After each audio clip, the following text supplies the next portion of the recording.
Ini adalah orang ke-26 yang mati ditabrak oleh Lia. Tetapi dia sama sekali tidak bersalah. Karena dia adalah seorang supir kereta api. Ada sebuah lelucon di industri ini. Supir kereta api yang belum pernah menabrak mati seseorang. Bukanlah supir yang baik. Perusahaan memberikannya 2 orang psikolog. Untuk memberinya nasihat. Untuk membuktikan dirinya tidak ada masalah. Lia berkata ke mereka. Kepala kereta api saat kembali itu ditutup. Karena di kaca atas kereta itu ada sebuah kepala. Kalau kereta api sudah berjalan, matanya akan berkedip. Tidak disangka satu dokter takut hingga muntah. Yang satunya lagi langsung menderita sakit jantung. Lia dari awal sudah memprediksi reaksi mereka. Sambil menenangkan sang dokter, dia juga mengeluarkan obat penenang yang sudah dia siapkan dari tadi. Sebenarnya Lia bukannya acuh tak acuh. Tetapi menghadapi masalah ini dia juga tidak bisa apa-apa. Yang lebih parah adalah, anaknya sendiri juga baru saja menjadi seorang supir kereta api, dan sudah mengemudi aman selama 6 bulan. Penabrakan ini membuat dia menjadi ada penyakit mental. Dia mengharapkan bisa dengan cepat mendapatkan darahnya. Juga takut menabrak orang. Melihat kelakuannya yang seperti orang gila, Lia datang ke rel kereta tempat anaknya pasti lewat. Ini juga tempat dia pertama kali bertemu dengan anaknya. 8 tahun yang lalu, Lia baru saja menyetir keluar dari terowongan. Dan seorang anak tiba-tiba muncul di atas rel kereta. Lia sudah menekan bel, sambil menurunkan pengereman darurat. Dan untungnya kereta api itu berhenti. Jarak dengan anak itu hanya tinggal beberapa meter saja. Lia keluar dari kereta, dan bertanya kenapa dia tidak menghindar. Anak laki-laki itu berkata dia ingin mati. Dia bernama Sima. Dari kecil sudah tinggal di panti asuhan. Semalam kepala panti asuhan berkata kepadanya, orang tua kandungnya sebenarnya belum mati, tetapi meninggalkannya. Sima mengancam Lia, jika mengantar dia kembali ke panti asuhan, dia bisa berlari lagi ke rel kereta. Kemudian Lia pun menerimanya. Lalu Sima pun lulus dari sekolah otomotif. Mimpinya adalah menjadi supir kereta api seperti Lia. Tetapi Lia mengatakan, kecuali dia mati, tidak bisa menjadi supir kereta. Malam ini, Lia bermimpi lagi tentang istrinya. Dia sedang berdiri di rel kereta dan menyapanya. Tetapi tidak memperhatikan kereta api yang sedang melaju di belakangnya. Keesokannya Sima menanyai tetangganya, kenapa dari awal tidak pernah ketemu dengan anak mereka. Di saat itu Lia yang duduk mengatakan, karena sudah mati ku tabrak. Saat itu dia mabuk di rel kereta. Dan kereta itu disetir oleh Lia. Sima menjadi seorang operator. Hari ini rekan kerja Lia mabuk, dan membawa Sima naik ke atas kereta. Dia memberitahu Sima, itu adalah pintu bahan bakar dan rem. Lalu pergi tidur. Sima yang gugup semakin lama menyetir semakin kencang. Dan kehilangan kendali. Dia gugup dan menelepon Lia meminta pertolongan. Lia menyuruhnya untuk melepaskan injakan kaki dan menekan rem tangan. Tetapi Sima yang ketakutan itu tidak berani melakukan apa-apa. Kereta api itu sudah hampir tergelincir. Sima pun lompat dari kereta. Dan untungnya dia hanya luka ringan. Dan kereta api itu lepas landas. Hingga 1000 meter jauhnya di dalam hutan. Kemudian Lia memutuskan untuk mengajar Sima menyetir kereta api. Dia memasukkan kepala Sima ke dalam tong air. Bertanya kalau kereta jatuh ke dalam air dia harus bagaimana. Sima dengan percaya diri menjawab menolong penumpang sekuat tenaga.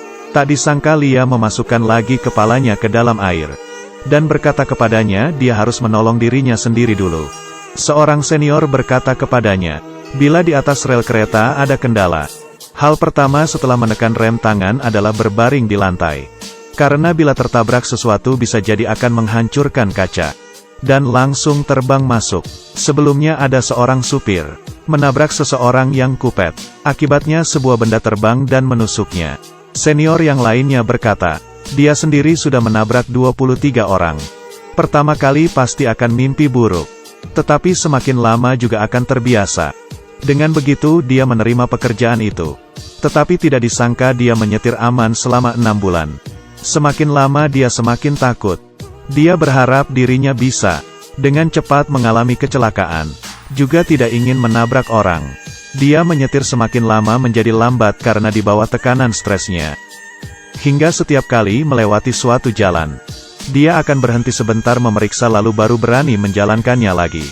Di saat itu ayahnya, Lia, datang menenangkan anaknya. Anaknya langsung kehilangan kendali. Dia menanyai Lia, kenapa dia mau melakukan pekerjaan yang mengerikan ini. Dia sangat benci karena tidak bisa segera menabrak sesuatu.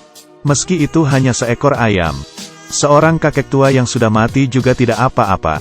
Lalu Lia langsung mengatakan kepadanya, dia sendiri sudah menabrak mati banyak orang. Tetapi ini berarti bukan hal yang perlu dikagumi. Keesokannya, Lia mulai mencari orang yang ingin bunuh diri. Dia di atas jembatan menemui seorang pria.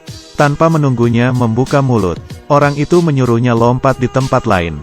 Karena ini adalah tempat yang dia pilih duluan.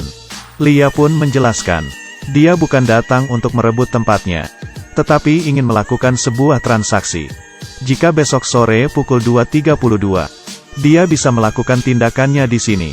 Akan memberikannya 100 euro. Tak disangka orang itu pun marah. Memangnya nyawanya hanya seharga 100 euro. Lia pun menceritakan masalah anaknya kepadanya. Tetapi menurutnya tetap sama saja. Kenapa dia tidak sekalian menolong anak muda itu? Akhirnya pria itu mengatakan suatu permintaan. Kalau Lia menciumnya dia akan menepatinya. Lia pun menolaknya. Karena dia lebih memilih untuk mati daripada mencium pria. Keesokannya, Lia datang ke rel kereta yang pasti dilewati anaknya. Dia merapikan bajunya, lalu perlahan-lahan baring di atas rel kereta.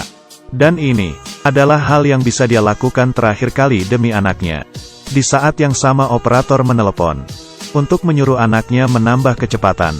Dia pun menginjak gas dan tidak tahu sama sekali bahwa ayahnya sedang berbaring di rel kereta yang tidak jauh dari sana. Di saat itu rekan kerja Lia dulu yang mengajari anaknya. Kebetulan lewat, dia tidak memedulikan simbol lampu yang menyala. Dan dengan secepatnya masuk ke dalam rel kereta. Tetapi rodanya tersangkut di rel kereta. Suara kereta pun semakin lama semakin dekat. Sang anak juga menyadari di jalan ada sebuah mobil. Dia segera menekan rem tangan. Tetapi kecepatan kereta itu sangat cepat. Sama sekali tidak bisa berhenti. Setelah suara tabrakan itu, kereta masuk ke dalam terowongan. Dan Lia yang berbaring di luar terowongan. Jaraknya hanya tinggal beberapa meter. Kereta itu akhirnya berhenti. Seperti beberapa tahun yang lalu. Sang ayah yang menolong dirinya. Sang anak pun langsung turun dari kereta dan memeluknya. Melihat kepala kereta yang berdarah, Lia akhirnya mengerti semuanya. Sejak hari itu, anaknya juga memikul tanggung jawab sebagai supir kereta.